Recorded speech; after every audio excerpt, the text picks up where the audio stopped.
Audi's got a new e-tron. This is the SQ6. This is the performance version of the Q6. It's kind of like a Q5, but fully battery electric. It's maybe a little bit longer. It feels longer because the wheelbase is longer on here. Now we have over 500 horsepower, 510 to be exact, 188 coming from the front motor and 375 horsepower coming from the rear. This redesigned 2025 SQ6 comes in at over $83,000. Make sure to stay to the end because I'll take you guys back to the office. We'll look at some deals in my area on this vehicle if there are any to be had. And I'll compare this to other cars I've also driven this year. Is this car worth $80,000+? I'll be able to answer that at the end of this video and compare it to some other models and other cars so far that I reviewed in 2025.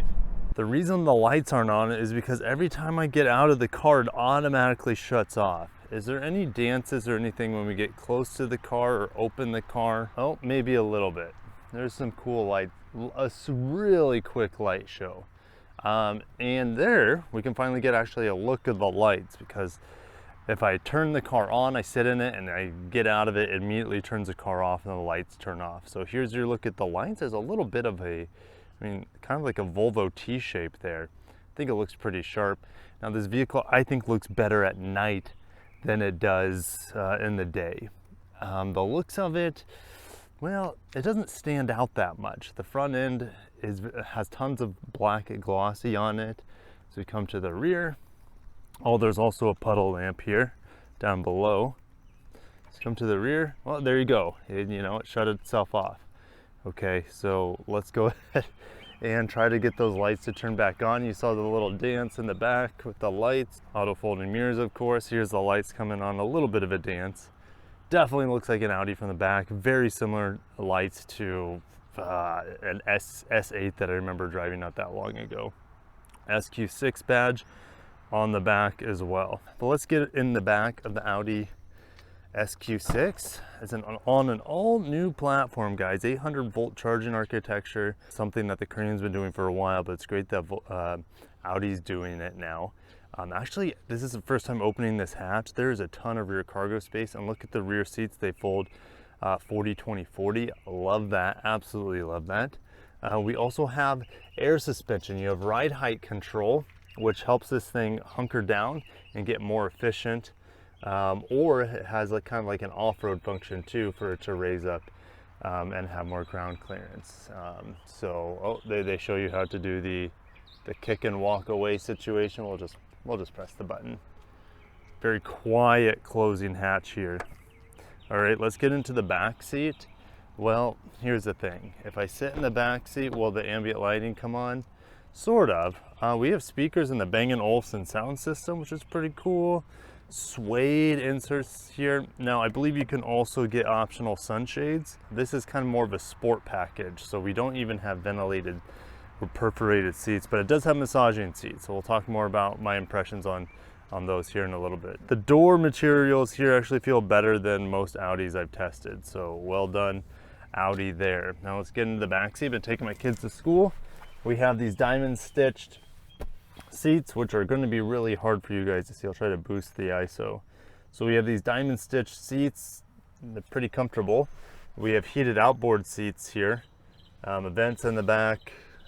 USBs way down there. It's kind of hard to see.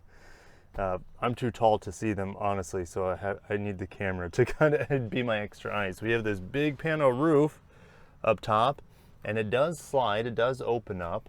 And we also have additional lights back here. Now, these lights will conform to your ambient lighting settings up front, but since I'm sitting in the back, the car is not on. Legroom is pretty limited here. It's not going to be maybe that much better than a Q5, if at all.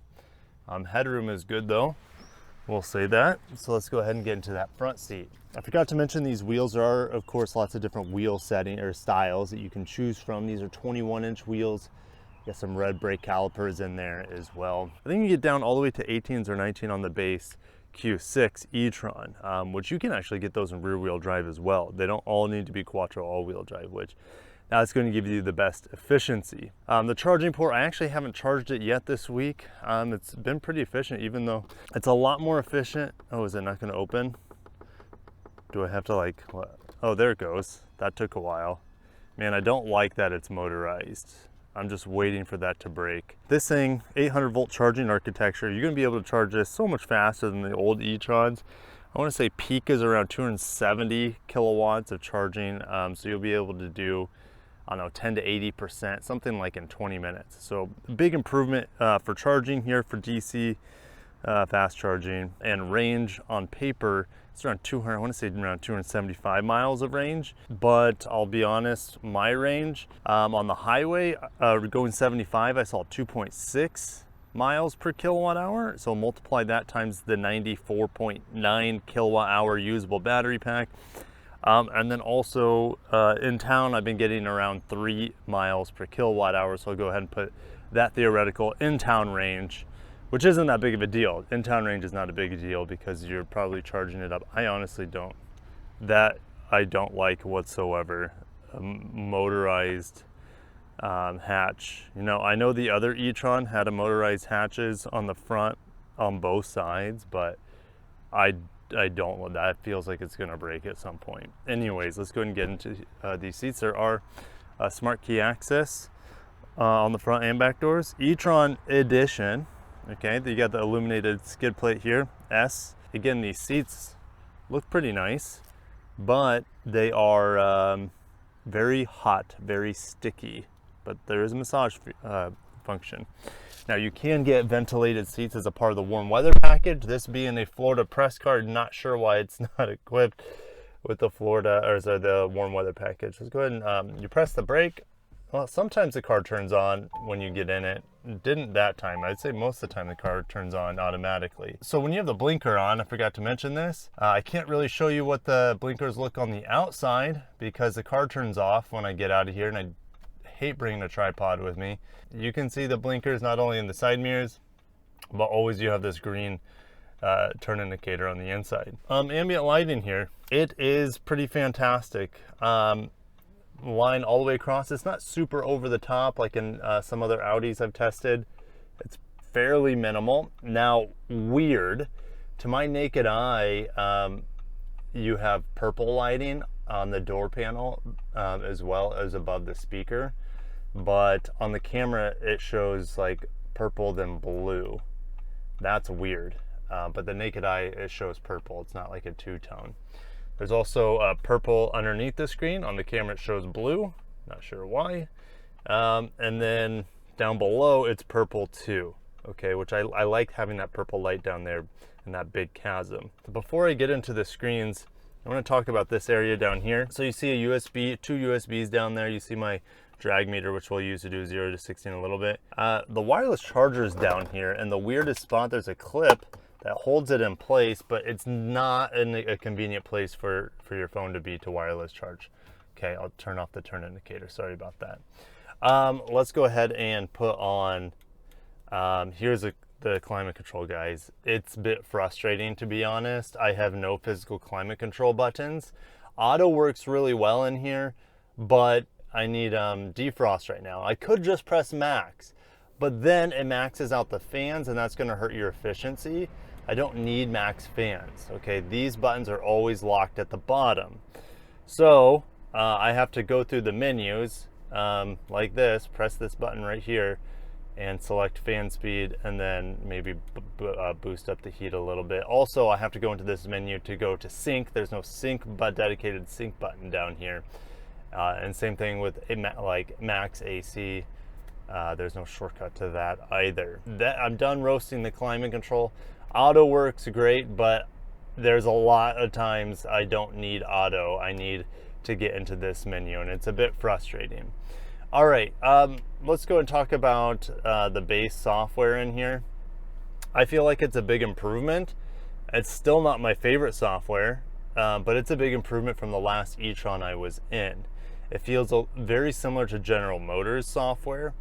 And in fact, how these screens, like this, how this bezels out feels very, very General Motors. Awfully similar. Okay, so you can do some scheduling with your charging. I'm at 43% battery. You can adjust the charging target. You can talk about fast charging in here, search for stations, cool. That's all good and dandy. Tells me battery temperature too. I don't want to bore you guys too much with the software. Android Auto, what I like about this, let's go ahead and click my Pixel 8. It should be doing it wireless, but you know, I wouldn't be surprised if I have to connect it wired, because, oh, there it goes. It's actually doing it wireless. That's great. So there you have it. There's our Android Auto. I like how the shortcut buttons never go away to get out and get into the car's software. Really appreciate that. I want to say this is something like a 13-inch screen. Then over here is like an 11-inch screen, something like that. For the most part, I like it. It's not as customizable as I would like, to be honest. And these buttons on the steering wheel are all touch capacitive, but you do have to push them. The screen on the right here is just not as it's not as customized as I would like it. I guess if you like having your radio up on the right hand side, it's fine, but the middle is mainly saved for assistant driving features, and on the far left, this is where lap times. Why do I need lap times? What the heck? See, this is where it gets frustrating. I just want my efficiency over here. There it is. So I had to go to like the number 2 car. So you can see 3 miles per kilowatt hour. I've driven this over 122 miles this week. Heated steering wheel. Haven't needed to use it this week. It's been over 70 degrees every single morning. The vents are pretty low. I'm not the biggest fan of their placement. It takes a long time for me to get the air going where I need it to go. Kind of reminds me of a Kia Carnival lately that really had the vents low and it was hard. But this is a little bit, it has a better cooling system than the Kia Carnival overall, but this is, yeah, it just takes a long time to get these fans to hit you just right. Which is a bit frustrating, especially if you know, you have multiple people driving. I have the shifter down here and I put it into B mode. B mode gives me full one pedal driving. Huge fan of that. Also the volume knob over here. If you have a cup in here, for example, which I forgot my water, unfortunately. If you have anything in these cup holders, this volume knob is all the way over here. It's very, very strange. The placement of it, that's frustrating. Yes, I know you have volume on here, but I don't really like using the touch capacitive steering wheel buttons if I can help it. Also, you have this additional screen over here, which only the passenger can use. Well, technically I'm using it right now, but you guys get the point. This, to me, is completely redundant. I don't need all this extra screen. I'm just going to put it on standby, which is kind of a nice glow for you guys. You know, everyone's on their phones or their tablets, mostly phones. So this screen is completely pointless. I know you can change the radio and do Android Auto stuff on it and whatnot, but I find it pretty much useless. All right, the head-up display in here is one of the coolest head-up displays I've ever seen. So this head-up display can like give you warnings if cars are too close. I disabled that because it lights up your whole head-up display. A little too sensitive in certain things, but you can disable a lot of that, and I did. And when you go faster, the head-up display actually gets bigger. It kind of like magnifies to give you, I got to put it into B mode. There we go. To give you a better sense of speed, to let you know how fast you're going as you go faster and faster. All right, so we do have drive select here, which is where I probably prefer to have the volume knob. But you can use the touchscreen, but you can also just press the button over and over. I've been driving mostly in comfort or efficiency. Balance mode, the steering is like too twitchy for me. Same thing, dynamic. Like, it's very, very sensitive steering. So I prefer to be in comfort or efficiency. But we need to do some 0 to 60, so we're gonna go to dynamic mode and have a good time here. All right. There's supposedly I couldn't find it. I researched and I probably could probably look in the owner's manual, but that to me is the most painful thing possible, to go through an owner's manual. But and what I'm trying to say is there's supposedly a boost button in here to give me the 510 horsepower. Otherwise, it's operating Wow, that car does not have its lights on up there. Otherwise, it's operating closer to like 480 horsepower all the time, which I still think is plenty. Oh, I don't think anyone's behind me. So we're just gonna use the regen braking here and the brake pedal. Drag meter's ready and go. Whoop. That's a big head-up display. Ah, yeah, baby. She's got power. 4.03. That is faster than I think it's estimated at. So 4.03 to 60 and 4.23 to 100 kilometers per hour. 4.03, guys, it's a 4-second flat 0 to 60. It's fast. Do I need to go this fast? No. So I'm going to get back into actually efficiency mode. I find this car pretty rewarding. And in efficiency mode, it gives me the screen here that I like best, and it tells me my average miles per kilowatt hour, and it also tells me what I'm currently going at with miles per kilowatt hour. So I really like this screen the best from an efficiency point of view. I haven't been able to find a way to get the miles per kilowatt hour gauge on other screens and other modes, and I don't know if there's a custom mode. There's an efficiency plus mode, which like kills your air conditioning. I can't live with that here in Florida. And look what it does to my screen. I also noticed maybe once that it like dimmed the front lights. I don't know if I was just seeing something that wasn't there, but it seemed like it dimmed the front lights or something, or the daytime running lights or something when I was driving. But anyways, the screen goes completely like basic here, which now my miles per kilowatt hour meter is gone. So I get out of efficiency plus because people need AC. It dims the lights in here. Wait, did it get rid of my ambient lighting too? No, it didn't, thankfully. I think it may have dimmed it though. There's off-road mode, which the air suspension will lift up.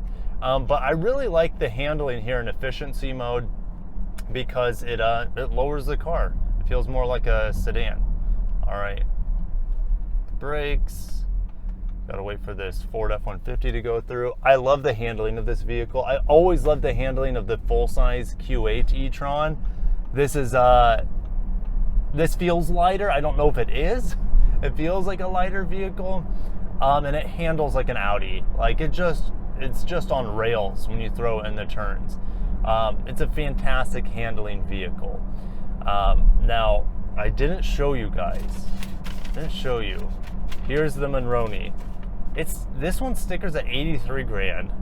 I don't have ventilated seats, even though it's a $200 option. So I don't like, if this car is sitting in the sun and I accidentally left the sunshade open with this panel roof, my seats turn to, well, naturally heated seats, but they're extraordinarily hot, sticky, and they're not even perforated. So you're just stuck to them and sweating. Your thighs are sweating, your back's sweating, your butt's sweating. So make sure you get ventilated seats if you live anywhere that is warm.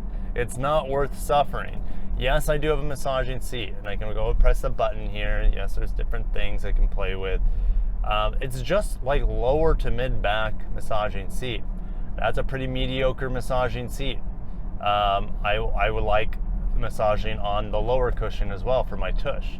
Doesn't have it. So I would happily give up the massaging seats because you cannot have massaging seats with the ventilated seats. It's one or the other. So get rid of the massage seats, give me ventilated seats, and I'd be much happier. Let's talk about comfort outside of me sticking to the seat this week. It's pretty spacious in here. Armrests are pretty soft. I have good headroom. I don't know. I'm happy in here. It's a good.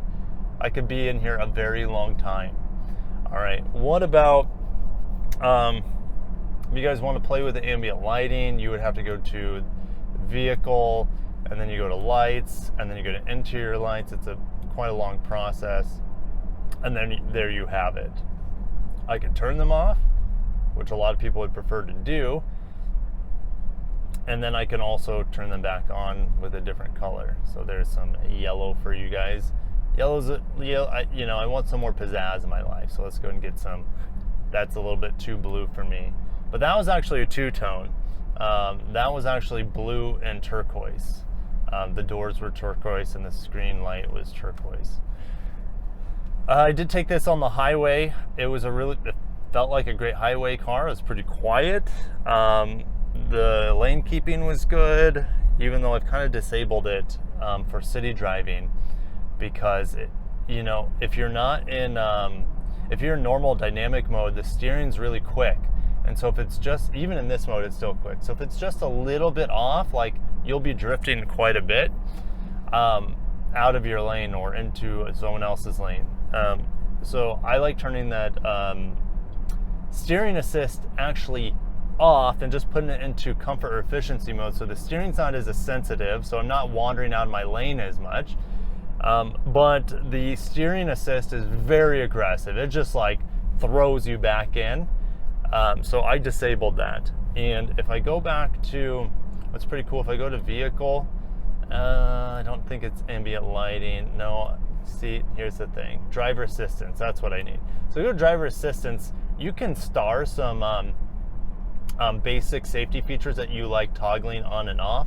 For me, I saved lane departure warning as one of those things, and there it goes, shoving me back in the lane. So I turn that off. You can also go to all the warnings here. Oh, let's get on the brakes. The brakes are fantastic here. The regen braking, I would like it to be maybe a little bit stronger since it's a sports car, but I feel like this Audi didn't design this car to be a one pedal driving, because every time I get in, I have to throw it into B mode to get the one pedal. It's good one pedal, but for a sports, like a sports version of it, you would think they would put in more aggressive regen braking. But maybe I'm just spoiled after driving the Ioniq 5 in. All right, so we have all these safety features in here, lane assist, all that stuff. It's quite aggressive with all these safety features. It's great to have them, I get it. And that's why they just kind of make it simple here. The ones that you would toggle on and off, there they are. All right, you can see the brights are on right now. They just turned off. So that's the thing with these lights. They're very, very picky on highs and lows. Okay, so here are the highs. It does have an auto high and low beam feature. The highs, these are possibly the brightest lights I've ever seen on a car. All right, right up there with the best. I can literally see 40 feet up into the trees or higher, like 300 feet away. Like these lights are obnoxiously bright, but which is great if you guys are driving this thing at night. And then the low beams are fantastic.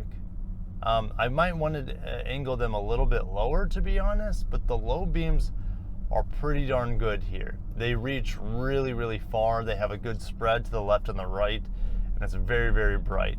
There's only one, maybe at the 11 o'clock position, that's a little bit dimmer, but that's me being picky. All right, and that's okay, because if you have oncoming traffic, that 11 o'clock position, people are going to be driving in that, so that's fine. All right, so high beams, ungodly bright. Low beams, very, very, very, very good. Man, it's one pedal driving is great, but as good as that is, there's this thing that's been annoying me about this car. Once you're up to like 45, 50 miles an hour, you start getting like this wheel and tire noise, and it's kind of like a hum, and the cameras aren't going to pick it up because it's not that loud on this road surface. It changes a little bit on the main roads. It's kind of a side road, but you do get this tire and wheel hum, and it did it even on the interstate as well. These tires are loud, these wheels are loud, and that's a bit unacceptable for a luxury vehicle of this price and caliber. Now, I wonder if you get the 18 or 19 inch wheels in the base Q6, I wouldn't be surprised if this wheel humming goes away. There's a possibility. This being the sport model with the big wheels, maybe that has something to do with the humming wheel noise. Overall, I'm very happy with the improvements Audi has made with this vehicle. Compared to the old Q8 e-trons, it feels way better executed. The software is better in here. I mean, I love this head-up display. I wish I could take it with me in pretty much every other vehicle, but I can't. All right, this augmented reality display is fantastic. So that's a big improvement. I feel like the materials are an improvement from the Q8 e-tron. The last time I drove one of those, I like that there's no double screen. I have more space in here. The Audi double screen drives me crazy. I still don't have physical climate controls. They're okay. I'll just say that. The climate control's okay. It's livable. It's not a deal breaker, but it can be done better. All right, I don't have a digital rearview mirror. I just realized that. The handling in here is fantastic. The suspension's fantastic. It's super soft, super cushy if I want it to be, and it firms up nicely in dynamic mode. It has all the power I could want. 500 horsepower. I did a 0 to 60 in 4 seconds. That's great. I have all that performance. I personally don't need this much performance because I feel like EVs inherently, they give you, even on their base trims, they give you tons of performance because it's immediate performance. You're not waiting around. All right, but it's great to have it if you want it. It charges probably about twice as fast as the old e-trons. That's amazing. 800 volt architecture. So it's a much better e-tron than the old e-trons that I've driven in the past. Much better. But is it a great electric car? Well, let's head to the office and see where this stacks up. As far as I can find in my area, well, we have 6 SQ6s within 150 miles where I live, but there are no discounts. So it's just sticker price, and who knows what tariffs could bring into this situation with Audi stockpiling these things at ports right now. If we look at the Q6 non-SQ6, so the ones that still can have over 400 horsepower if they give it all-wheel drive, but if you look here, there are more rear-wheel drives. Actually, now that I'm looking, it looks like all of them are rear-wheel drive in my area. Premium Plus rear-wheel drive and Premium rear-wheel drive.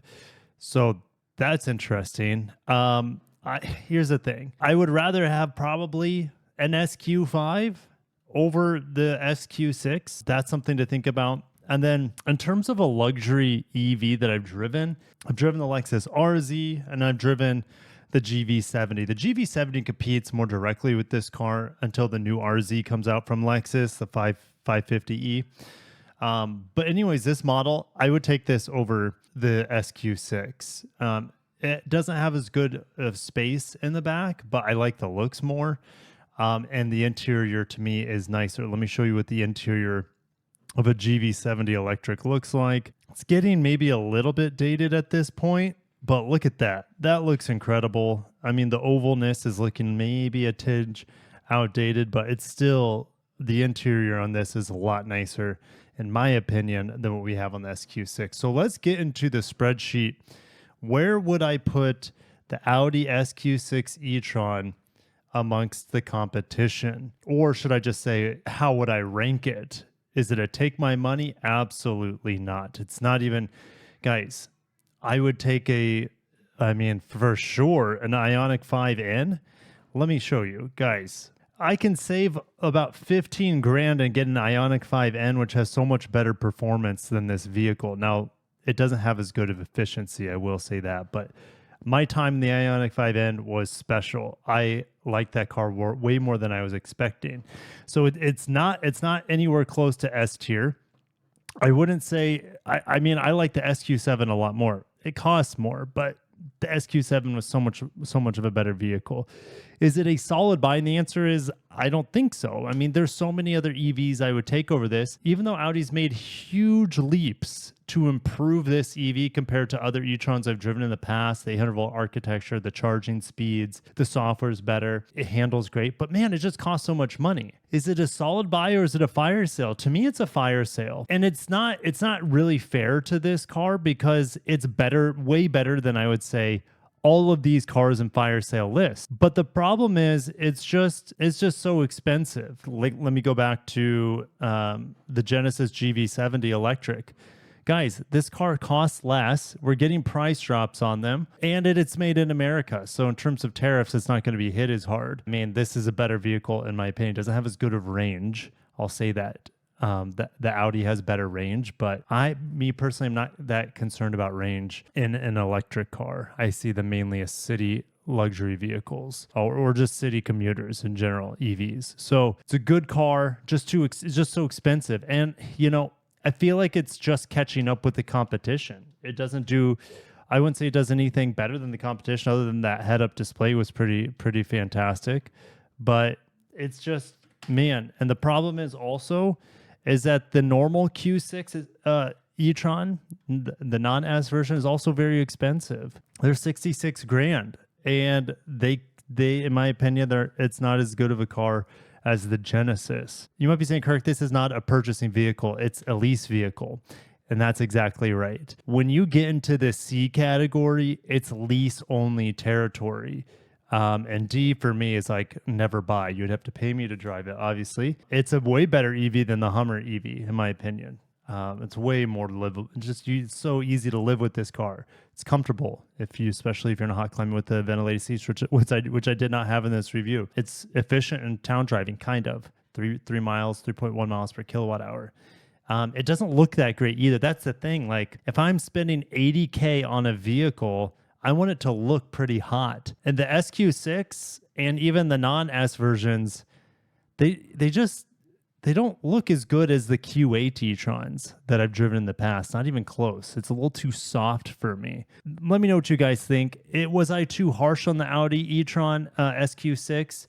It's, like I said, it's a massive improvement, but I feel like it's just getting to where it should have been in the beginning, or should I say where e-trons of Audi should have been from the get-go, with 800-volt architecture, good efficiency, good technology. Like, it's a good car, but not at 80 some grand. So hopefully you guys see my rationale with grading it as a fire sale only. I would only lease this with ridiculous incentives being thrown at it, all right, because there's just so many other EVs I would rather have, and even other Audis within the Audi lineup I would rather have with internal combustion engines that over the SQ6. So thank you guys. I'll catch you in the next one. Stay tuned for more car reviews. I hope to get more Audis on the channel. You can see how much I really like that SQ7, but the SQ6 just wasn't close. All right. Thank you guys. Have a great day.